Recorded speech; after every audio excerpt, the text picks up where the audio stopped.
Bienvenue dans l'émission Info Campus. Nous sommes à Montlucas avec Madame Jennifer Alfred. Vous avez créé la société Kunaka. On va en parler avec vous. Déjà, bonjour. Bonjour.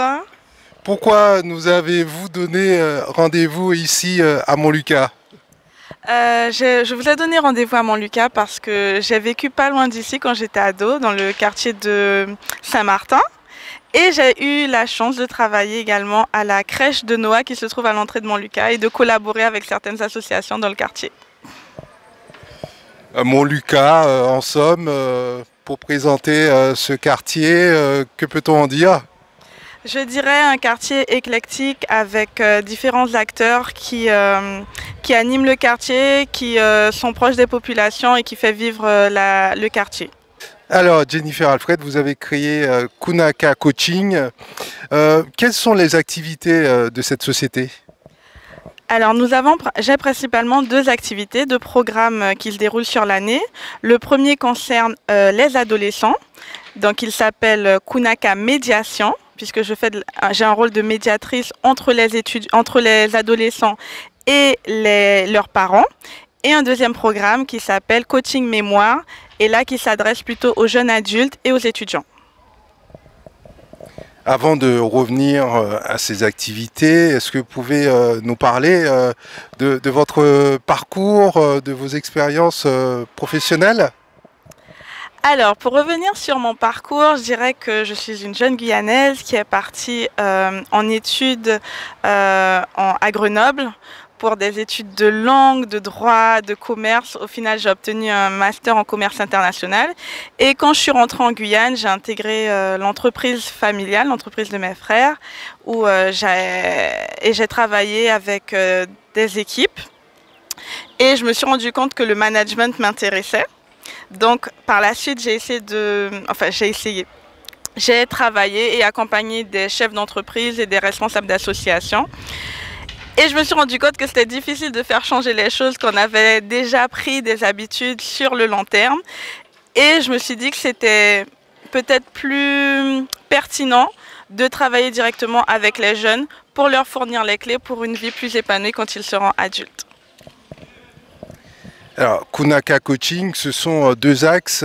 Un axe qui concerne les étudiants et un autre, les jeunes plus largement. Alors, parlons du premier axe qui concerne les étudiants.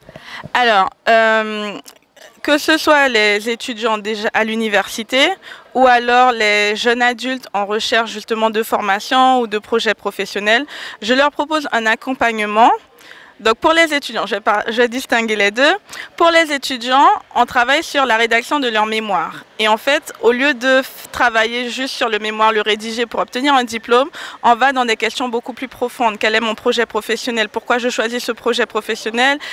Où est-ce que je veux travailler plus tard? Quel est mon secteur cible, etc. Pour vraiment construire leur projet professionnel, construire leur avenir. Donc ça, c'est pour les étudiants. Et après, pour les jeunes adultes qui, justement, ne savent pas réellement ce qu'ils veulent faire, on va faire un bilan de compétences, savoir quelles sont leurs compétences, qu'est-ce qui, pareil, les mêmes questions, qu'est-ce qui les intéresse, dans quoi ils veulent s'investir. Et à partir de là, on construit, pareil, leur projet professionnel. Comment entrez-vous en contact avec ces publics? Est-ce que vous passez par l'intermédiaire de prescripteurs? Alors j'avoue qu'à ce jour, je suis surtout contactée par les personnes via les réseaux sociaux, donc ma page Instagram Kunaka Coaching et également le bouche à oreille.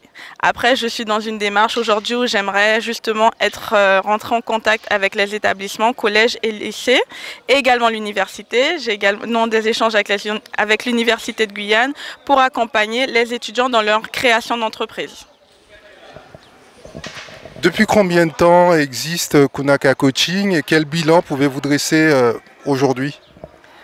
Alors, Kunaka Coaching est vraiment dans sa phase de création. L'entreprise existe depuis 7-8 mois. Et le travail que je fais, je le fais depuis 2 ans maintenant.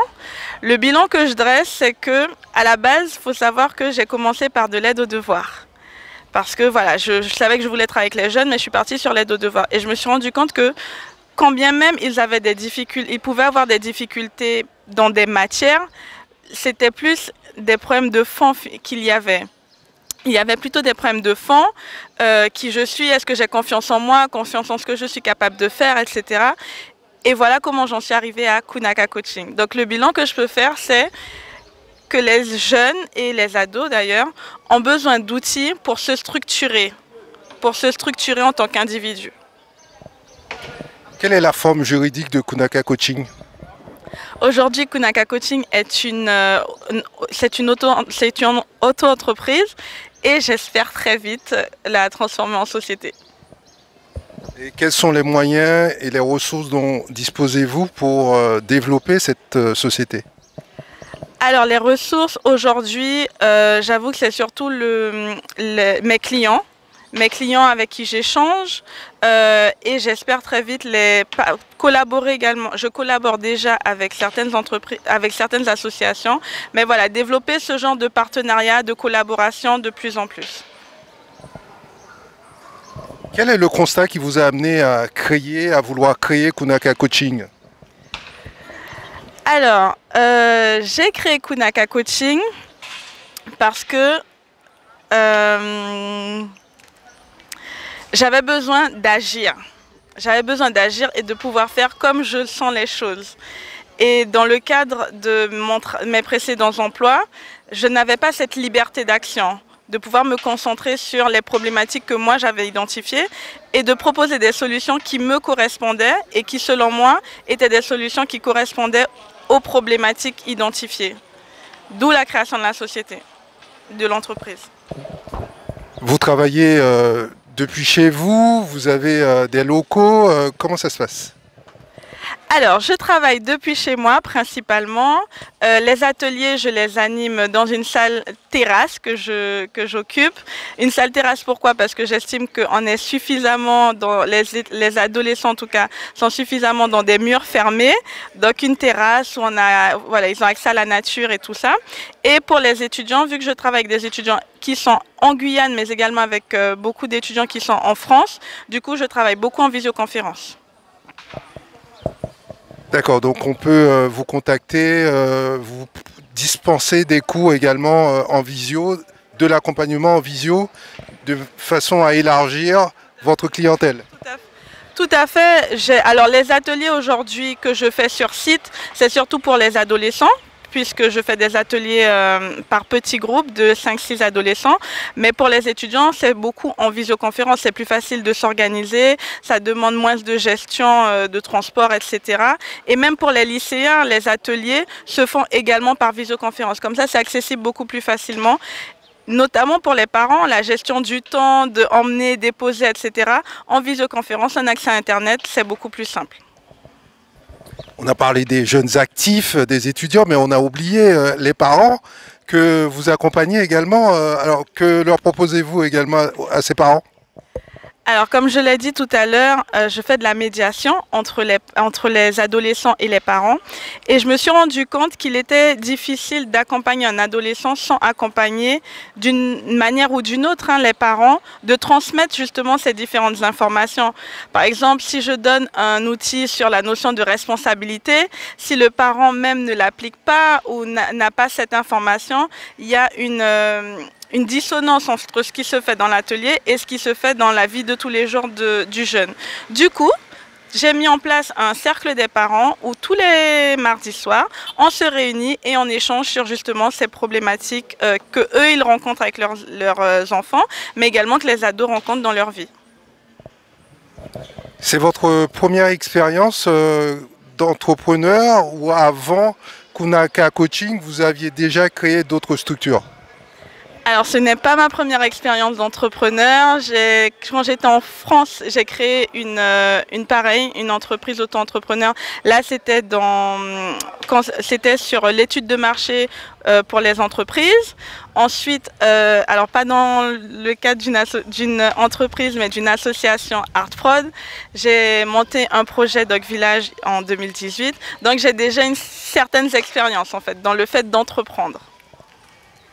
Que signifie Kunaka? Alors, Kunaka est un mot en Kiswahili qui signifie l'ascension, l'éveil. Ça a un lien avec vous? Oui, ça a un lien avec ma vision des choses. C'est-à-dire que en tout cas, c'est la mission que je me donne, c'est de contribuer à l'éveil de la jeunesse du coup du territoire guyanais. Est-ce que vous avez sollicité des élus, des politiques, puisque c'est un sujet qui est quand même qui intéresse beaucoup de monde, puisqu'on parle de la jeunesse, on parle de l'avenir du territoire. Si oui, qu'en est-il ressorti des éventuels échanges que vous avez pu avoir? Alors j'avoue qu'aujourd'hui, je n'ai pas encore fait cette démarche parce que je n'étais pas prête en tout cas à entreprendre cette démarche parce que je préférais me concentrer sur ce qui se passe sur le terrain, analyser le terrain, comprendre le terrain et voir de quoi réellement les jeunes ont besoin. Quelle projection faites-vous pour Kunaka Coaching? Quelles sont vos ambitions pour cette société? Alors, mes ambitions sont plutôt grandes. J'aimerais créer une école dans laquelle les jeunes pourraient s'identifier et justement apprendre dès le départ apprendre à monter des projets, apprendre à être responsable de sa vie, apprendre à être acteur finalement de sa vie, être acteur dans son environnement. Et ça, c'est quelque chose que, de votre point de vue, qui pêche dans notre société, chez les jeunes notamment, les jeunes Guyanais? Oui, je pense que c'est quelque chose qui pêche. Alors pas dans le sens où il n'y a pas, ces solutions n'existent pas. C'est d'ailleurs un autre aspect de ma vision des choses, c'est que il y a beaucoup d'acteurs aujourd'hui et heureusement qui agissent au niveau des jeunes, qui ont différentes missions.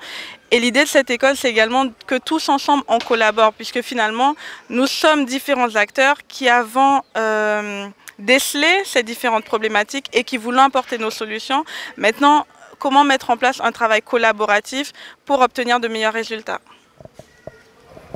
Alors, on a compris que vous utilisiez la visio pour dispenser des cours à distance. Quels sont les autres outils que vous utilisez, les supports pédagogiques notamment, que vous avez à votre disposition pour mener à bien vos missions?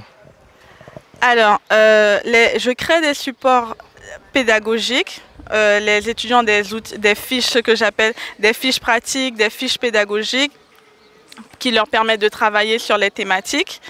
Donc ça, c'est une chose, que ce soit pour les étudiants, que ce soit pour les ados.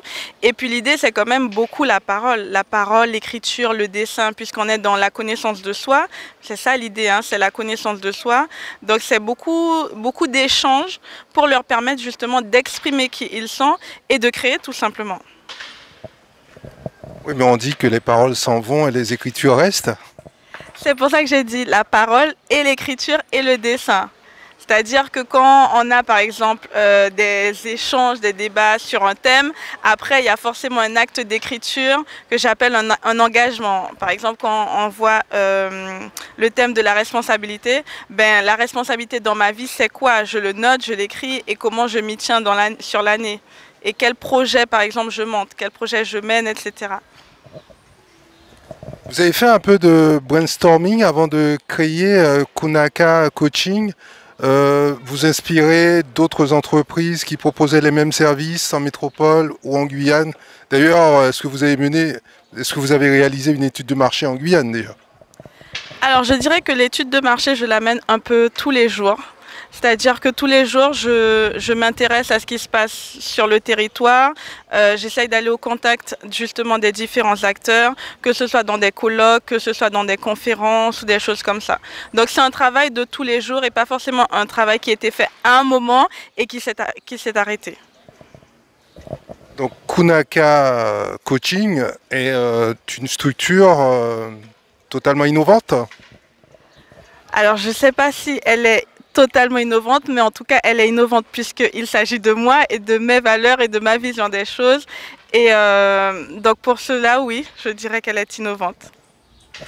Et au niveau économique, que peut-on en dire? C'est bien que ça véhicule vos valeurs, votre vision des choses, mais est-ce que c'est une activité qui peut être rentable, puisqu'on parle quand même d'entreprise et d'économie. On n'en a pas beaucoup d'ailleurs mis l'accent au cours de cet entretien.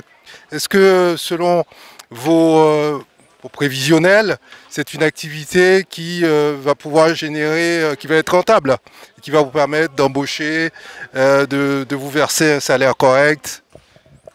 Alors, je dirais que la partie économique de Kunaka a quand même deux axes.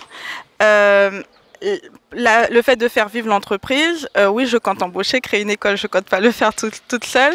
Donc oui, il y aura à un moment cette partie embauche, et ne serait-ce même pour structurer l'entreprise, hein, une équipe, une assistante, un comptable, etc. Donc oui, il y a quand même cet aspect économique. Et l'autre aspect économique, c'est le développement de l'économie guyanaise par rapport aux jeunes, en fait. Parce que avec eux, j'aborde déjà cette notion de créer un projet, monter un projet, créer une entreprise, gagner son argent honnêtement, etc. Donc, je dirais que la partie économique existe vraiment. Vous avez contacté Pôle emploi, je pense également à la mission locale. Alors, Pôle emploi, oui, puisque je suis entre la fin de mon emploi et la création de cette activité, j'étais moi-même chômeuse auto-entrepreneur. Donc oui, j'ai échangé avec Pôle emploi sur ce projet, et la mission locale, non, pas encore. Alors, on a beaucoup de structures qui se créent en Guyane et ailleurs, mais souvent se pose la question de la pérennité de ces projets. Qu'est-ce qui vous donne l'assurance que Kunaka Coaching existera encore dans 5, 10, 15, 20, 30 ans? Alors, comme j'espère exister dans 10, 15, 20 ans, j'ai l'assurance que Kunaka Coaching existera dans 10, 15, 20 ans, puisqu'il s'agit de moi. Je compte bien mettre tout ce que je suis, tout ce que j'ai au service de mon entreprise. De quoi vous avez le plus besoin aujourd'hui? Aujourd'hui, ce dont j'ai le plus besoin, c'est d'être en relation avec les établissements, collèges et lycées, pour vraiment mieux comprendre ce que eux ils proposent en termes d'orientation scolaire et d'orientation professionnelle, pour que la solution que moi je propose soit réellement compatible et qu'elle apporte vraiment un plus par rapport à ce qui existe vraiment, ce qui existe déjà, pardon. Alors en off, vous me disiez que vous étiez conseillère holistique. Pour nous, c'est du jargon. Qu'est-ce que ça signifie? Alors, conseillère d'orientation holistique. Alors, conseillère d'orientation, parce que comme je l'ai dit durant l'interview, c'est que j'accompagne les étudiants pour qu'ils fassent le choix de leur parcours, que ce soit au niveau personnel, au niveau professionnel, qu'ils déterminent leurs objectifs.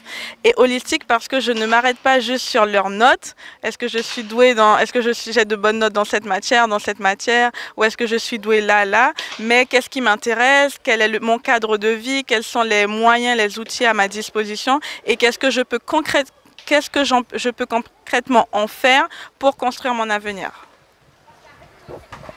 C'est donc une prise en charge globale, peut-être qui tranche, avec une consultation qu'un étudiant pourrait, ou un étudiant ou un jeune actif pourrait avoir avec un conseiller d'orientation dans le cadre de l'éducation nationale, c'est un peu ça?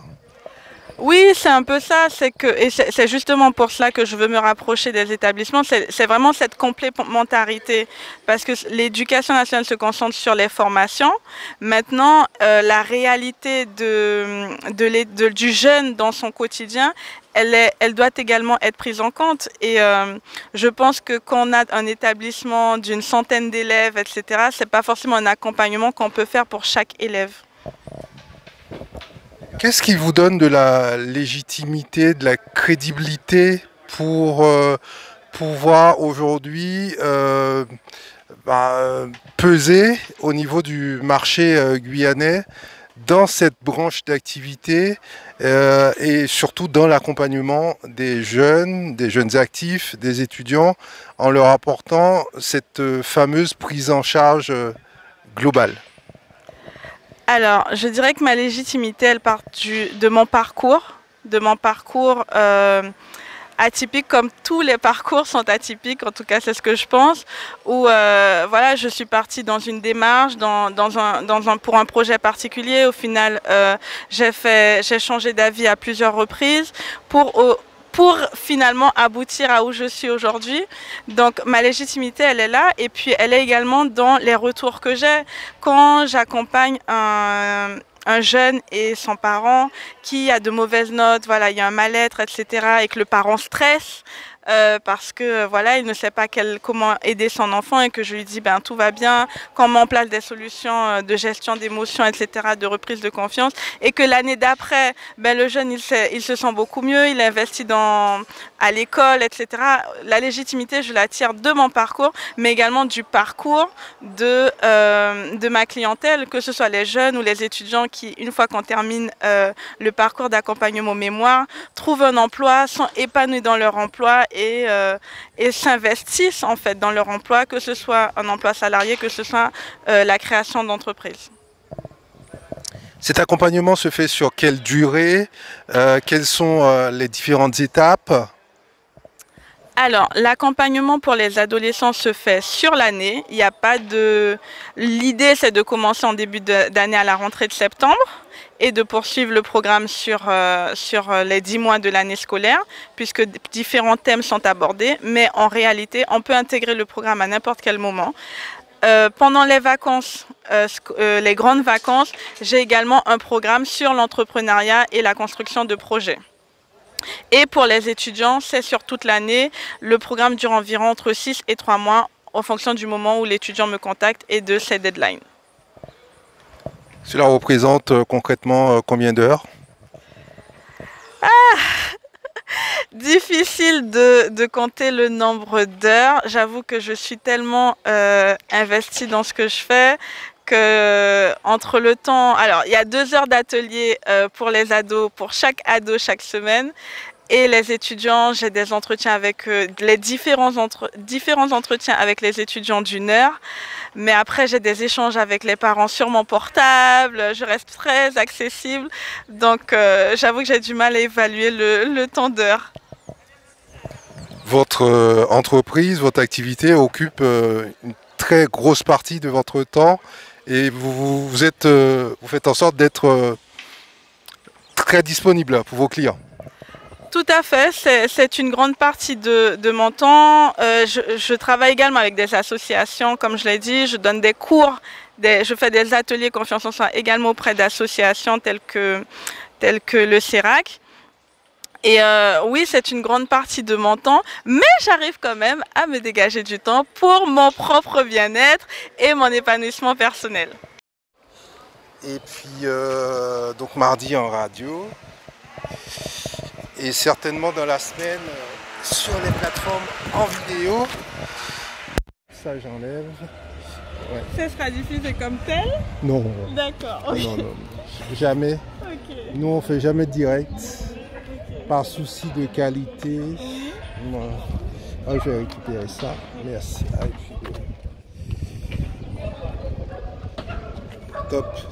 top. Ah ouais, mais c'est sympa, il y a même une bibliothèque oui, là. C'est génial. Allez.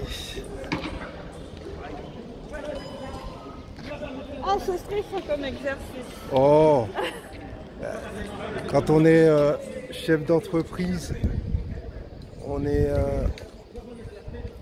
obligé de communiquer. 54, 55.